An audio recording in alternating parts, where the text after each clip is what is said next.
Welcome to today's webinar info session for the annual Trans Surgery Fund. Hope you're having a great day so far. Glad to have you with us today. So my name is Tyler. I am the Director of Programs with Point of Pride.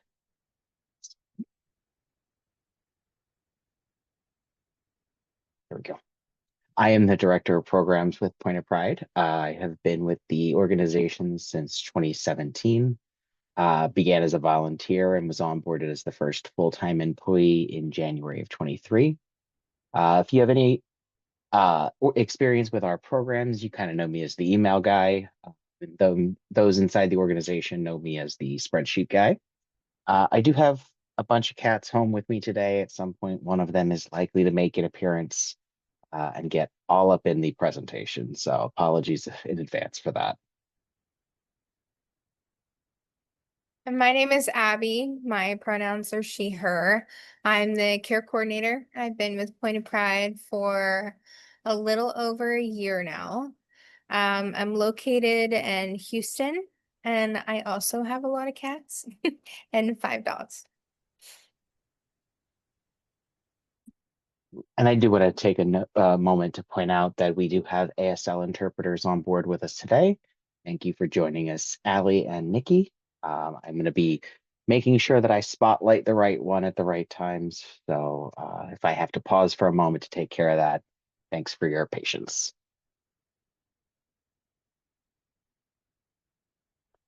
So today's session focuses on the Trans Surgery Fund.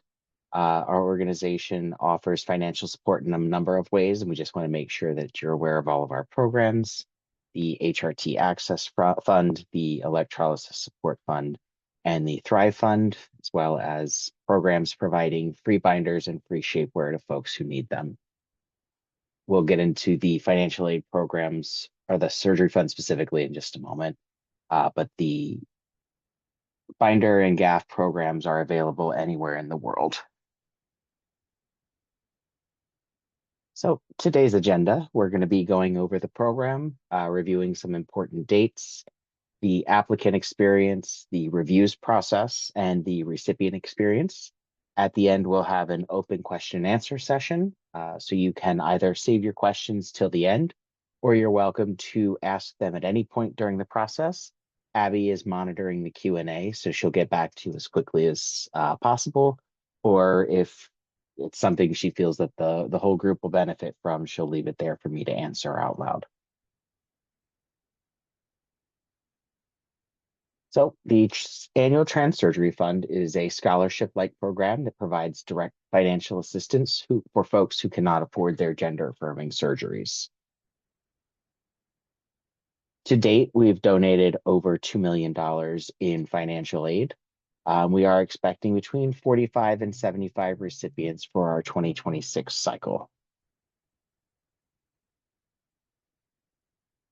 Before we continue, I just want to say that, access to healthcare is a right that every person deserves, cis or trans. But unfortunately, with our current resources, the Surgery Fund is a very competitive program. With the volume of applications that we anticipate, we do expect that the award rate is going to be somewhere around 3%.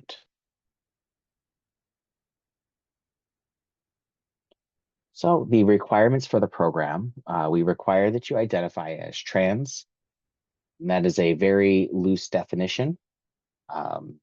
So if you feel that you identify as trans or otherwise non-cis, you are welcome to apply. You must be 18 years of age or older by the time that you have your surgery. You must have financial need that prevents you from affording the care on your own.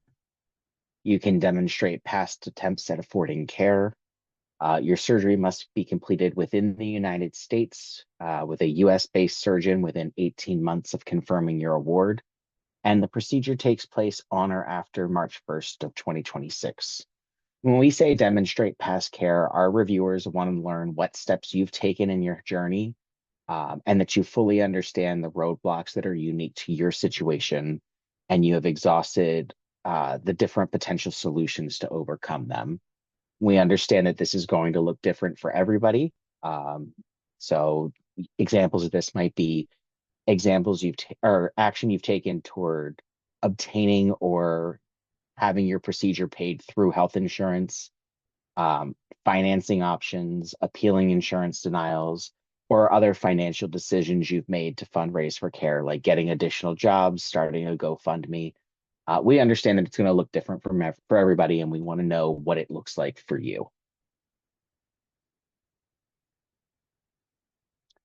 For international applicants, you are welcome to apply if you live outside of the United States. However, like we said, this procedure must take place within the United States with a US-based surgeon. This is due to our nonprofit status, and we do not provide additional grants toward travel, lodging, or logistical expenses. Those are going to be your responsibility. So in order to apply, you have to be physically and financially capable of traveling to the United States for your care.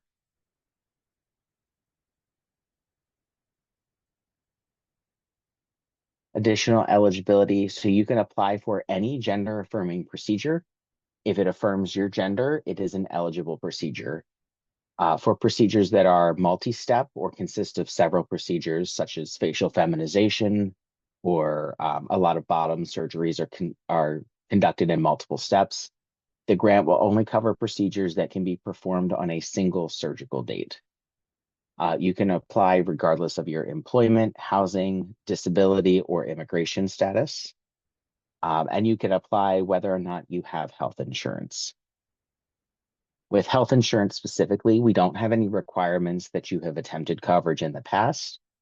We don't require a denial letter or anything like that. We understand there are a lot of scenarios where it may not be safe or accessible to use your health insurance. But we do ask that you address that in the barriers on your application. You can apply regardless of whether or not you're on HRT or taking any other steps towards your transition. Your surgeon may have requirements about this, but our program does not. And you can apply whether or not you've received any sort of additional funding or support through any of our other programs.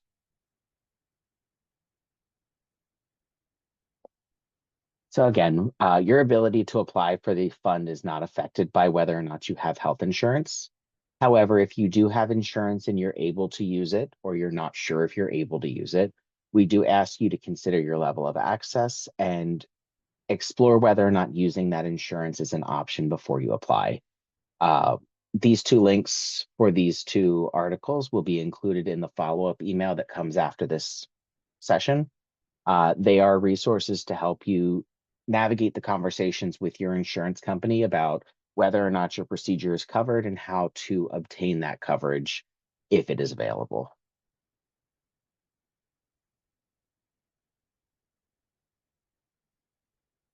The applications will open on Saturday, November 1st, well, opened on Saturday, November 1st, and they will remain open through the end of this month, closing on November 30th at midnight Eastern. When you apply, it has no impact, positive or negative, on your likelihood of receiving funding. So, if you go and apply immediately after this session, or you wait a few weeks till the end of the month to make your application, it will not affect your procedure or your application or your likelihood of funding. But just a reminder that if you've already scheduled your surgery, it must be on or after March 1st to be eligible for funding. And this is simply because of the time it takes us to review all of the applications and to navigate the awards process. As we'll discuss in a few minutes, recipients will not be selected until February or March of 2026. So for the applicant experience, you have the option on the application to indicate a support person. Your support person can be a friend, chosen or blood family member, counselor, or social worker, anyone that you feel can help you navigate the process and submit a high quality application. This support person will be included on all email notifications regarding your application status. So we do recommend that if you select a support person, it is somebody that you trust and someone who consents to receiving messages from us. Support people are also able to apply during the same application cycle. So if you serve as a support person for someone else, you are still eligible to apply. It does not affect your application status at all.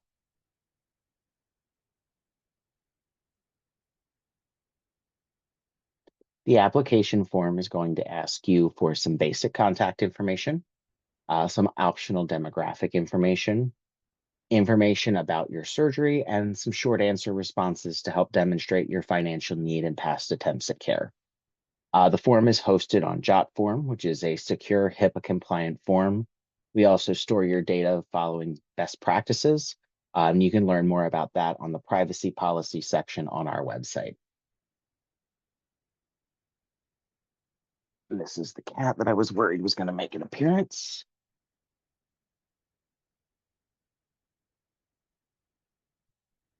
So on our website, you will find an instruction packet towards the surgery fund. This document will walk you through every question on our form and explains what our reviewers are hoping to understand about your unique needs. We recommend that you consider or draft your written responses ahead of time because specific, thorough responses are key. Each short answer response can be up to 800 characters. That's going to be about 160 words. Your application is completely confidential and will only be shared with the reviewers that are reading your application. If you're selected as a recipient, none of your personal information will be shared publicly without your permission. The application is not a test of your writing skills, grammar, spelling, or anything like that. What we're looking for is for you to provide us specific responses about your specific situation, the issues you're facing in obtaining the care, and those factors that are unique to you. We're not asking for perfect responses, but if you find yourself with a lot of extra space, just consider if there's more you can share to help us get a full picture of your situation. Finally, we do, if you choose to use sources like ChatGPT or other AI resources, we do ask that you do so to edit what you've already written, not create responses entirely. We have found that when folks use ChatGPT to create responses, it lacks the personal context, and we have a hard time understanding what's truly going on in your situation.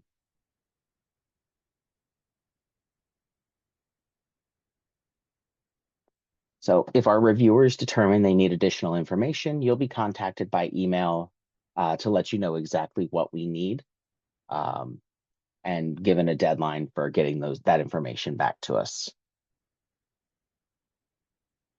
And if you're selected as a recipient, we will also contact you by email to let you know the next steps. The full details of your award will be explained in your recipient agreement.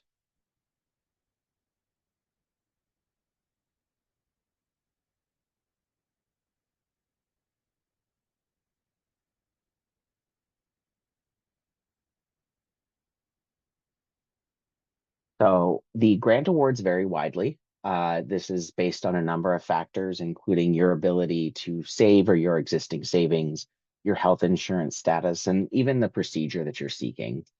Um, we expect that in 2026, the average award amount will be somewhere between $10,000 and $12,000. Some recipients may need more, some may need less. Um, you will be responsible for a smaller maximum out-of-pocket expense associated with your care. For the 2025 recipients, the average out-of-pocket expense for folks was around $500. But again, it varies based on your ability to save and your exact needs. You should also expect to cover the travel fees, food expenses, time away from work, post-operative nursing care, and pre-operative requirements like lab work, imaging, physicals, and some of your post-operative medications.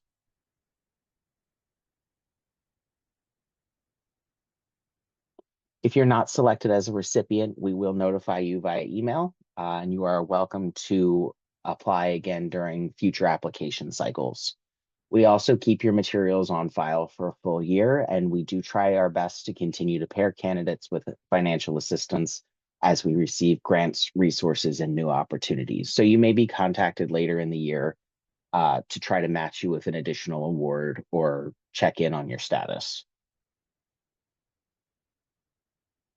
So some FAQs about the application process. What are the age requirements? We require that you are at least 18 years of age by your surgery date, but there is no upper limit for age. Are there weight requirements to the program? We do not have a weight requirement, but we also recognize that a lot of surgeons do have weight or BMI requirements. So it is your responsibility to meet any of the requirements set forth by your surgeon around surgical readiness, whether that's weight, mental health, physical health, meeting the WPATH requirements, or anything like that. Are there extra requirements for international applicants? International applicants are going to be asked some additional questions about your preparedness to travel to the United States.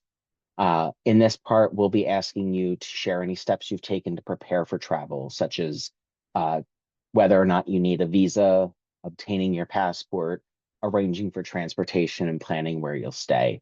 We'll also ask you to describe your care plans for after surgery, including who will be there to support you. In the United States, I don't know about other countries, but in the United States, many surgeons will not begin a procedure unless you have a care person present in the building with you at the start of the procedure. So we'll be looking for you to describe what that process is going to look like for you. Can the fund reimburse past healthcare expenses? Unfortunately, no. We do know that a lot of us have debt and medical loans associated with receiving and affording care, but the fund can only be used toward a future surgery. The grants are paid directly to your healthcare provider, specifically for the procedure itself before it takes place. Can you help me find a surgeon? Again, unfortunately, no. We do not have the ability or expertise to provide referrals or recommendations. The surgical experience is such a unique process for all of us, and finding a surgeon that works for you and the procedure that you are seeking is ultimately your decision. We can provide you a list of surgeons that have been that we have worked with in the past, but it is not considered a recommendation of any of those providers. So we're going to go on to a little bit about the reviews process. So when we receive your application, our staff will hide identifying personal information like your name, your email address, phone number, anything like that.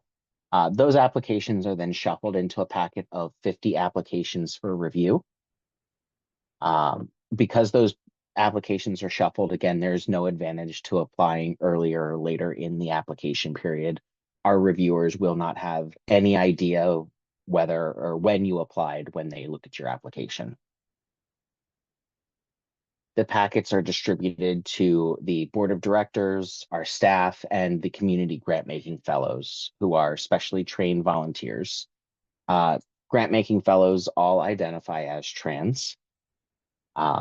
Again, this is not a lottery process. Our team does review each and every application based on your need and impact. To minimize the effects of unconscious bias, our reviewers are following a scoring rubric and receive continuing education. And every application is reviewed by at least 3 reviewers. We also ask that, again, when you're submitting your responses, that they're specific and thorough. And this also helps mitigate the effects of unconscious bias.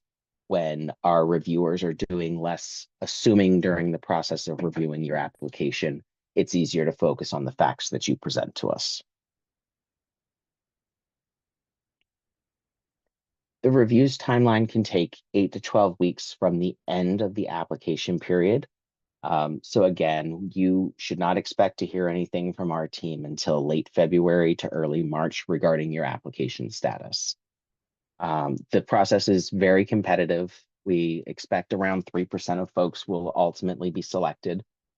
But something that you can do now to help increase the chances that you will actually get our messages when we respond to you is adding pointofpride.org to your safe senders list. You can do that at any point during the process to make sure that you're getting our emails.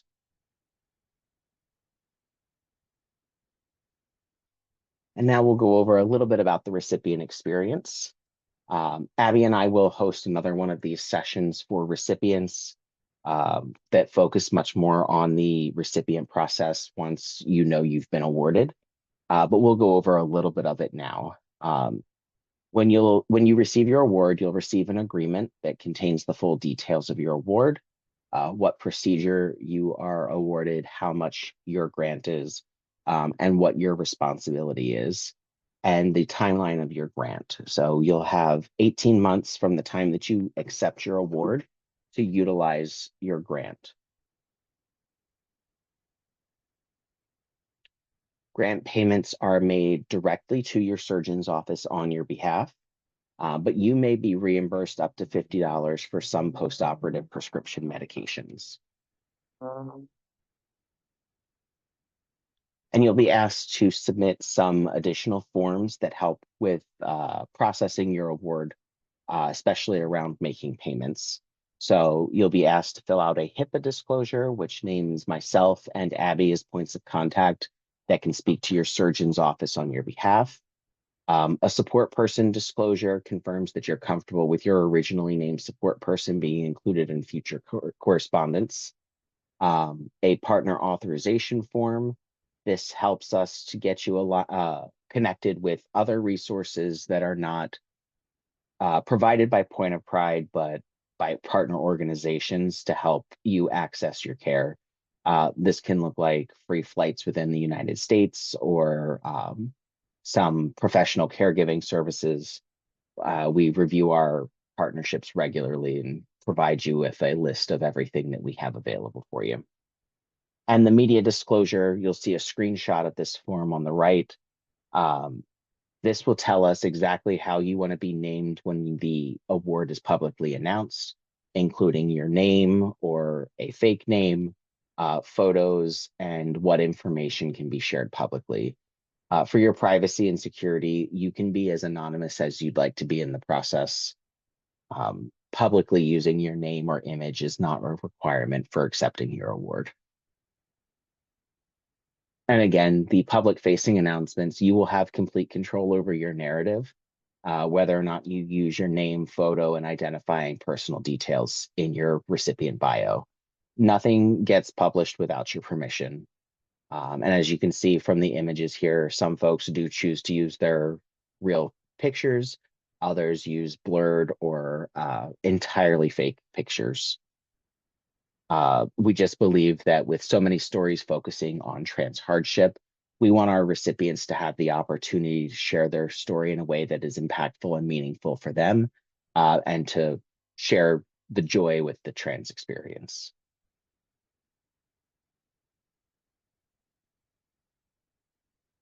Right, and that is the end of the session. So I'm just gonna take a moment for an open Q&A.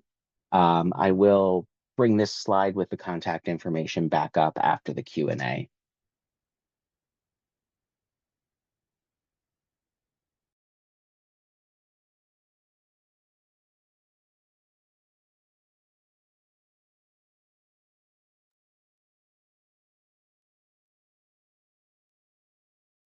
Okay, so someone has asked if anyone outside of the US can apply for the fund.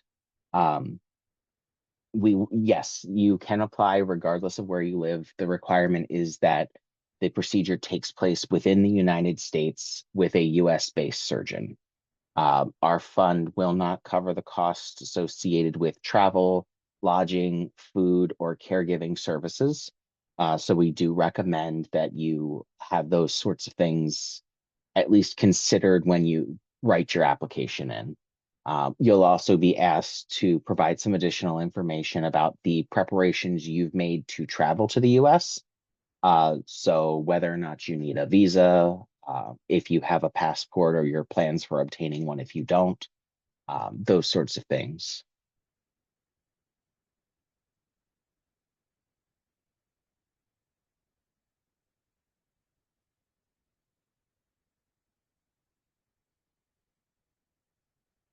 So someone has asked if they have federal insurance, how will this affect their ability to receive care with federal funds being banned for gender affirming care?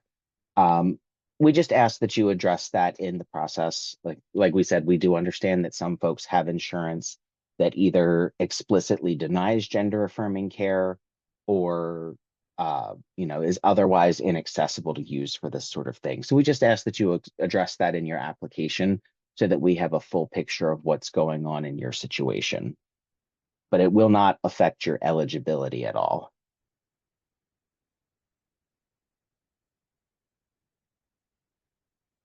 Someone has asked, what happens if the state that I live in makes gender affirming care illegal?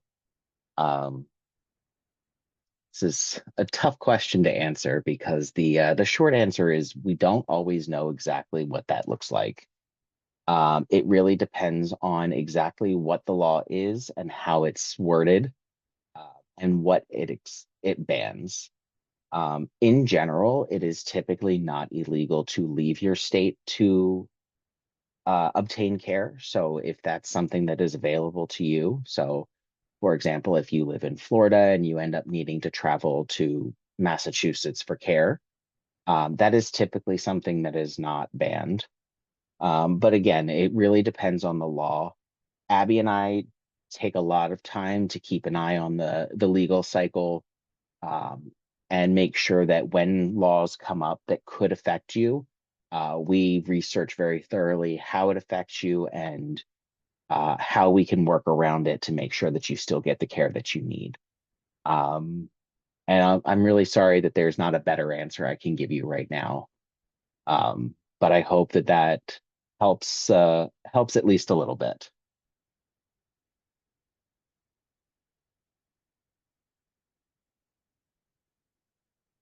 Someone has asked if you can apply for grants for multiple surgeries at the same time. Just a second, I just need to swap out ASL real fast. There we go.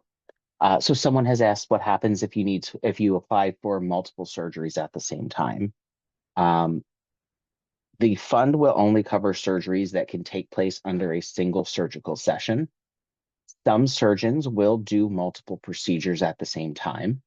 A really common one is that top surgery is typically, the actual removal of the breast tissue, but then also a liposuction to masculinize the chest and torso. Those are all completed in a single surgical session, and are considered one procedure. However, if it's multiple procedures that cannot be performed at the same time, they would not be eligible to for the fund.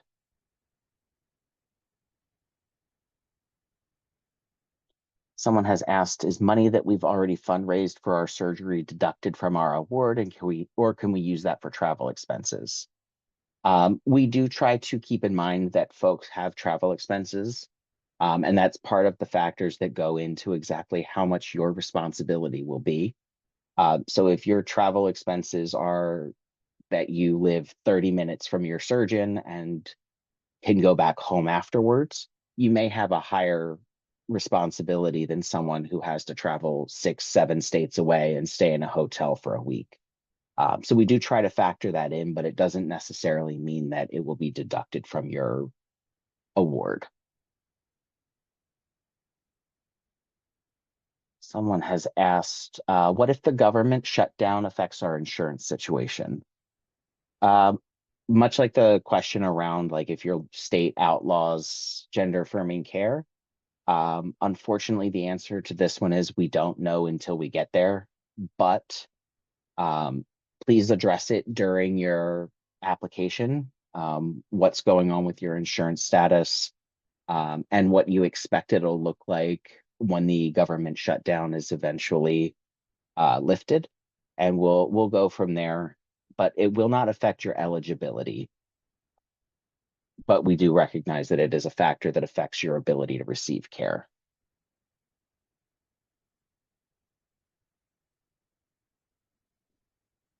Someone has asked about whether the grant covers bottom surgeries. Yes, any procedure that you consider gender affirming care is an eligible procedure. Bottom surgeries, especially, tend to be performed in multiple steps. So, again, just to keep in mind that the fund will only cover procedures that are performed under a single session of anesthesia or a single surgical date. So, for some procedures, this means that we'll cover phase one of bottom surgery, but not phase two. And you can reapply in future cycles for additional care.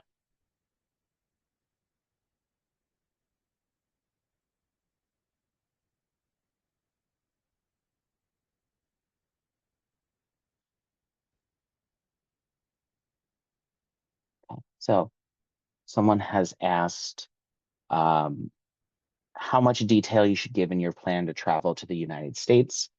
I would recommend providing as much detail as you can in the space that's provided. Um, but review the instruction packet and make sure that you're addressing the things that we're specifically looking at. So, have you figured out your visa or passport situation? Who is going to accompany you for surgery? And what does it look like as far as you're planning for lodging? I encourage you also to especially be cognizant of the political and immigration situation in the U.S. as it applies to you. So if your travel documents don't match your uh, gender or your gender presentation, um, just keep that in mind and address whether or not you can think that will be a concern. Someone has also asked um, the procedure that they want would be covered by insurance, but not necessarily the method that is best for them. And this is something that is really common, um, and it does not mean that you are ineligible. You are absolutely welcome to apply. We see this a lot also with non-binary folks whose insurances require things like HRT, but they don't want to use HRT. There are a lot of reasons that your insurance may not be the best option for you in the care that you need. And we just ask that you address that in your application so we can get a full picture of your situation.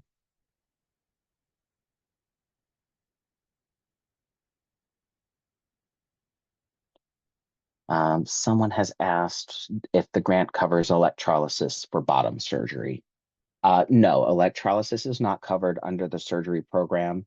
However, when we discussed our other programs earlier in the session, we do have a program for electrolysis support and post or preoperative surgery, preoperative electrolysis care is one of the covered services under that award program. So if you need surgery before you can consider, if you need electrolysis before you can consider surgery, we encourage you to apply for that program first and knock out your electrolysis. Um, we have the question, what if you don't have insurance? Lots of our folks do not have insurance, so that does not affect your eligibility in any way. Just you'll be asked what your insurance status is, so that we have record of it. And we do understand that can impact your ability to receive care as well.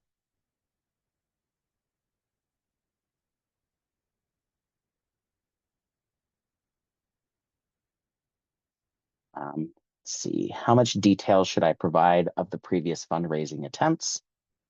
We do encourage you to provide as much detail as possible within the space that's allowed. If you find yourself running out of space, um, try focusing on the biggest impact things that you did to obtain your care. So, maybe GoFundMe was not an option, but you've tried five or six other things and you want to focus on those. We just recommend that, again, you provide as much detail as you can in the space provided. Our reviewers really are looking to know more about what's going on in your specific situation when when they look at your application.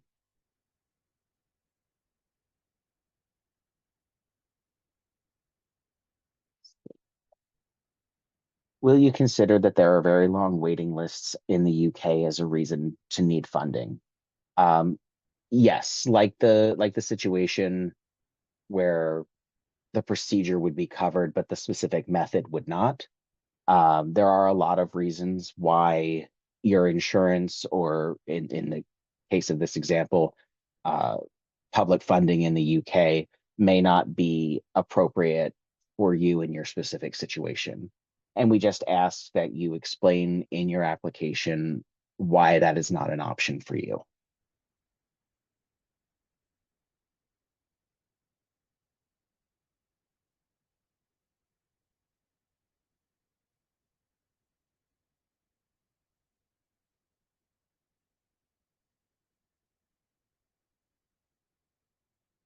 Someone has asked how accurate of a quote for surgery would be preferred to submit on the application. Um, we do ask that if you have received a quote, that you include that number on the application. But if you have not received a quote, that is not required. So we ask for the quote to be as accurate to your body as possible, but do not include one if you haven't received one.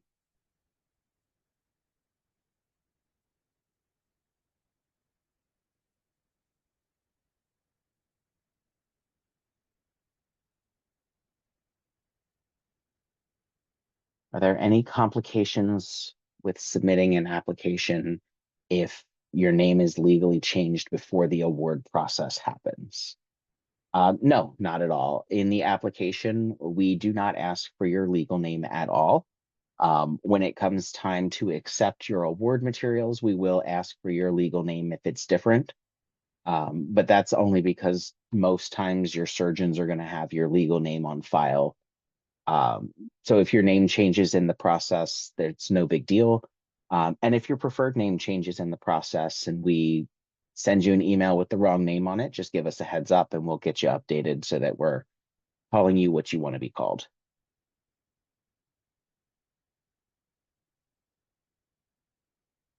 Someone has asked, do you have to have a surgeon selected during the application or before you receive your grant? No. If you already have a surgeon selected, please let us know. There's going to be a spot in the application process for that. However, if you do not have a surgeon selected already, um, will have plenty of time to get that information and to make those decisions after you've received your award. We will provide you with a timeline. It is not a required timeline, but it is recommended so that you can stay on track with making sure your award gets used in time, especially because some providers have longer wait lists than others.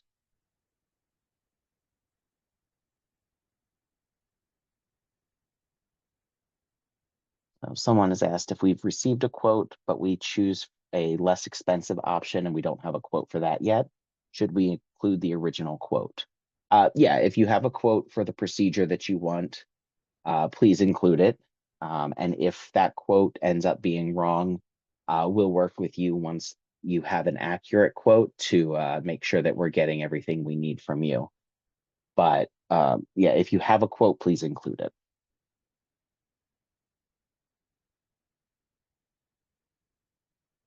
So if I'm accepted and receive funding, can I apply for another surgery the following year? Yes, your application or your status with this program will not affect your eligibility for any other program in the future. Just like if you are currently one of our recipients, it will not affect your status in the process at all. Our review team will not know when they review your awards whether or not you have received funding in the past.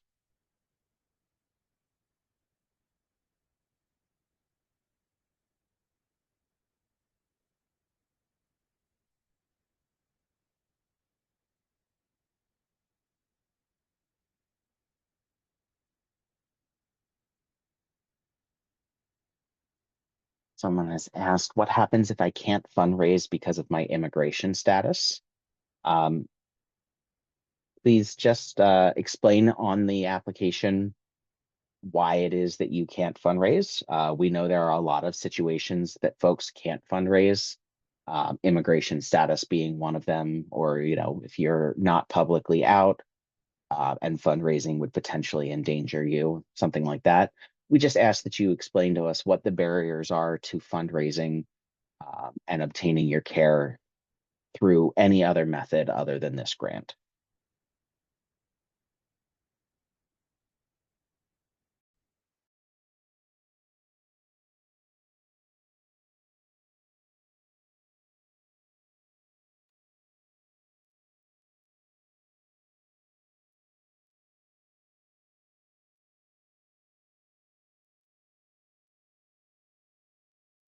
Someone has asked, does the grant amount change depending on what procedure you get? Yes, we do consider your procedure when we're deciding how much the award value will be. Obviously a facial feminization or a bottom surgery is going to be far more expensive than the average top surgery. So we do try to keep that in mind when we're making our awards to make sure that we're able to award as many people as possible. Um, so yes, the amount that you are awarded may change depending on what surgery you're actually asking for.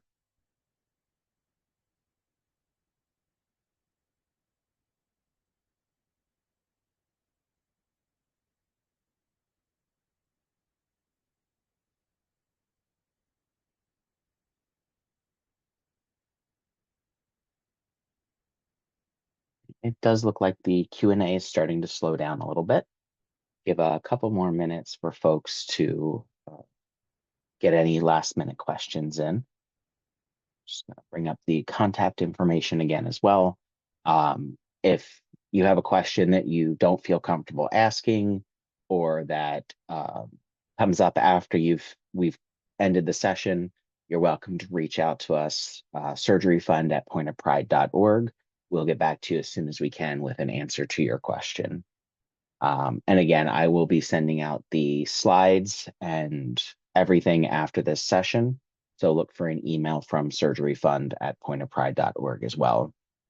Uh, this session was recorded, so the recording will be available on the website. Uh, we're hoping for by the end of the day today, but definitely before the end of the day tomorrow. So we will have that available to you as soon as we can, so that you can review it at your leisure. And again, if you run into questions, please feel free to reach out. Give just another minute for any last minute questions. We'll end the session.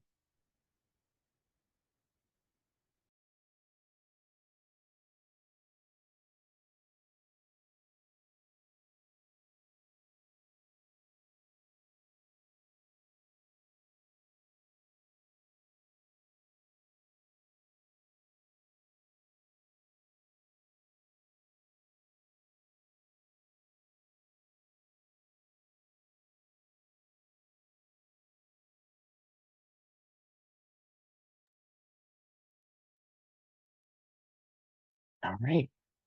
So yeah, I'm gonna go ahead and end the session. Um, I'll be in touch shortly by email to get you the slides. And if you have any follow-up questions, please feel free to reach out. We look forward to hearing from you, to reading your application, and whatever comes next. Thank you all so much and have a great day. Thank you.